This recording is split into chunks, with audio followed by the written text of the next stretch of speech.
Paris Olympic में मिला भारत को 5वां मेडल। जेवलिन थ्रो में नीरज चोपड़ा ने जीता सिल्वर मेडल। 89.45 मीटर फेंका भाला। पाकिस्तान के अरशद नदीम ने जीता गोल्ड।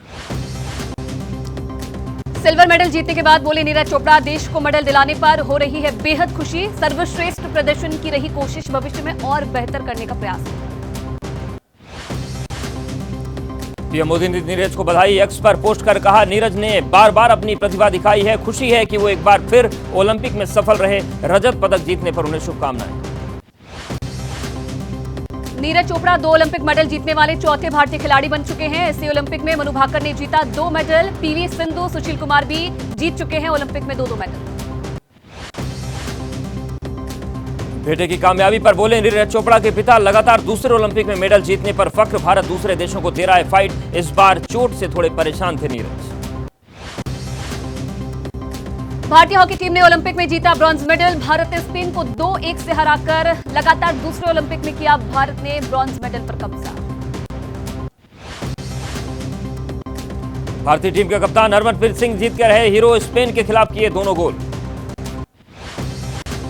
ओलंपिक में ब्रॉन्ज मेडल जीतने के बाद कप्तान हरमनप्रीत ने कहा, हॉकी को करें ज्यादा से ज्यादा सपोर्ट। हॉकी टीम को प्रधानमंत्री नरेंद्र मोदी ने बधाई दी। एक्स पर पीएम ने लिखा, ये ऐसी उपलब्धि है जिसे आने वाली पीढ़ियां याद रखेंगी।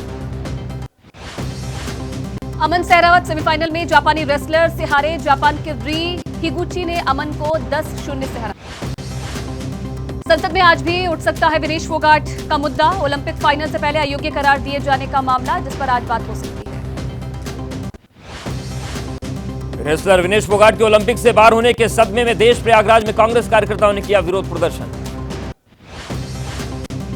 रेसलर बबीता फोगाट ने एक्सपोज कर कहा, आपदा में राजनीतिक अवसर ढूंढना कोई कांग्रेस से सीखे। हरियाणा के सीएम नायब सिंह सैनी ने विनेश फोगाट के मामले पर विपक्ष पर साधा निशाना। विपक्ष हर मामले पर करता है राजनीति। वक्फ संशोधन बिल लोकसभा में लटका। अल्पसंख्यक मामलों के मंत्री किरण रिजिजू ने दिया जेपीसी में भेजने का प्रस्ताव। लोकसभा में वक्फ बोर्ड संशोधन बिल पर बोले किरण रिजिजू, विपक्ष सिर्फ चंद लोगों की आवाज उठा रहा है। देश के सभी वक्फ बोर्ड पर माफिया का कब्जा। टीएमसी ने संशोधन बिल को संविधान के अनुच्छेद 14 के खिलाफ बताया। टीएमसी सांसद सुदीप बंदोपाध्याय ने दावा किया है। डीएमके सांसद कनिमोझी ने धर्म विशेष को टारगेट करने का लगाया आरोप। कांग्रेस नेता केसी वेणुगोपाल ने वक्फ संशोधन बिल को बताया संविधान के खिलाफ। वक्फ संशोधन बिल को अजहरुद्दीन ओवैसी ने बताया संविधान पर हमला। कहा, यह धर्म की आजादी के अधिकार का उल्लंघन। जेडीयू सांसद ललन सिंह ने संशोधन बिल का बचाव किया। कांग्रेस पर साधा निशाना।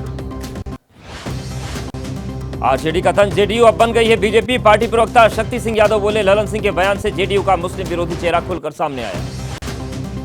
वक्फ बिल को लेकर जेडीयू में भारी गतिरोध। पार्टी के मुस्लिम नेताओं ने जताया विरोध। शिया धर्मगुरु कल्बे सादिक ने के भांजे शमील शमसी ने संशोधन बिल का स्वागत किया। कहा, जिस तरीके से मुस्लिमों ने वक्फ की संपत्तियों को लूटा, कम से कम हिंदू भाई तो ऐसा नहीं करेंगे। वक्फ बिल पर मायावती ने दी सरकार को नसीहत। एक्स पोस्ट पर कहा, सरकार राष्ट्र धर्म निभाए। एसपी प्रमुख अखिलेश का बयान, सोची समझी राजनीति के तहत पेश हो रहा है बिल। स्पीकर ओम बिरला को लेकर कहा, सुना है कुछ अधिकार आपके भी छीने जा रहे, जिसके लिए हमें लड़ना होगा। स्पीकर के अधिकार छीने जाने के बयान पर अखिलेश यादव पर भड़के अमित शाह। कहा, आप स्पीकर के अधिकार के संरक्षक नहीं हैं। स्वास्थ्य बीमा के प्रीमियम पर लगने वाले जीएसटी को हटाने की मांग। वित्त मंत्री निर्मला सीतारमण का विपक्ष को जवाब, संसद नहीं सिर्फ जीएसटी काउंसिल तय कर सकती है। केंद्रीय गृह मंत्री अमित शाह ने लोगों से अपील की, आज से 15 अगस्त तक अपने घर पर फहराए तिरंगा। विदेश मंत्री एस जयशंकर जाएंगे मालदीव। 3 दिनों का दौरा आज से शुरू। चीन समर्थक राष्ट्रपति के करीब 9 महीने पहले पदभार संभालने के बाद पहला उच्च स्तरीय दौरा। केंद्रीय मंत्री गिरिराज सिंह ने मणिशंकर अय्यर पर किया पलटवार। एक समुदाय को भड़काना कांग्रेस के टुकड़े टुकड़े गैंग का एजेंडा। असदुद्दीन ओवैसी का एक्स पर पोस्ट, बांग्लादेश में अल्पसंख्यकों पर हो रहे हमले चिंताजनक। विश्व हिंदू परिषद की केंद्रीय सलाहकार समिति के सदस्य आर्यन सिंह बोले, बांग्लादेश में हिंदू समाज के सामने परेशानी बढ़ी। बांग्लादेश में हिंदुओं के साथ जाति की खबरों पर छत्तीसगढ़ के लोगों ने जताई चिंता। हिंदू मुस्लिम दोनों समाज ने बांग्लादेश के लोगों की संयम बरतने की अपील उनसे की। वायनाड में लैंडस्लाइड में लापता हुए लोगों की तलाश अभियान जारी। भूस्खलन में मरने वालों की संख्या 420 तक पहुंची।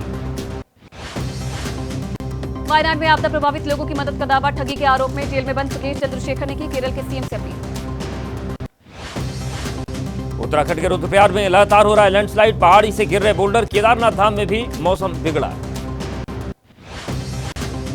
उत्तराखंड के चमोली जिले में गौड़ा गांव के पास पहाड़ों से भूस्खलन, बद्रीनाथ धाम के पास देर रात भारी बारिश होने से दरका पहाड़।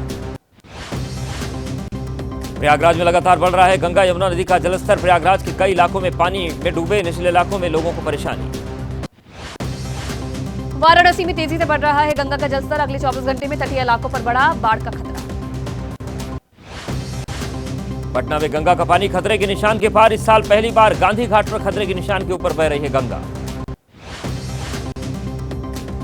छत्तीसगढ़ के बलौदा बाजार में भारी बारिश का कहर, मल्लीन गांव से संपर्क टूटा। रोहतास के माजरकुंड में पानी का फ्लो तेज हुआ, पहाड़ों पर मूसलाधार बारिश होने से झरने का दिखा रौद्र रूप। एमपी के गुना में कुंभराज रेलवे स्टेशन गिरा, कई यात्री बाल बाल बचे। हरियाणा, हिमाचल, उत्तर प्रदेश, राजस्थान, बिहार समेत कई राज्यों में भारी बारिश की चेतावनी, एमपी, छत्तीसगढ़, झारखंड के कई इलाकों में येलो अलर्ट। गुजरात के सभी जिलों के लिए येलो अलर्ट जारी, महाराष्ट्र में सतारा, रायगढ़, पुणे, नागपुर के लिए मौसम विभाग ने जारी की है चेतावनी। केंद्रीय राज्य मंत्री रामदास आठवले ने कहा, बहाल किया जा सकता है जम्मू कश्मीर का पूर्ण राज्य का दर्जा, अक्टूबर में हो सकते हैं विधानसभा चुनाव। चुनाव आयोग की टीम का जम्मू कश्मीर दौरा, बीजेपी नेता कविंद्र गुप्ता ने कहा कि प्रदेश में बहाल होनी चाहिए लोकतांत्रिक प्रक्रिया। महाराष्ट्र के सीएम एकनाथ शिंदे ने देर रात दोनों मुख्यमंत्रियों के साथ अचानक की बैठक, नासिक से यात्रा छोड़कर वापस लौटे अजित पवार, आज से फिर करेंगे महाराष्ट्र की यात्रा। एनसीपी शरद कुट की आज से महाराष्ट्र में शिव स्वराज यात्रा, शिवनेरी किले से यात्रा की होगी शुरुआत। मिशन गुजरात में जुटी कांग्रेस, आज से राज्य में निकाली जाएगा विरोध मार्च, न्याय पदयात्रा। SC/ST कोटा में बंटवारे पर चिराग पासवान ने बिना जीतन राम मांझी का नाम लिए का सतंज, याद दिलाई 2014 की घटना। हिमाचल के मंत्री विक्रमादित्य सिंह ने की उत्तराखंड के सीएम धामी से मुलाकात, उत्तराखंड और हिमाचल के बीच आपसी कनेक्टिविटी पर की बातचीत।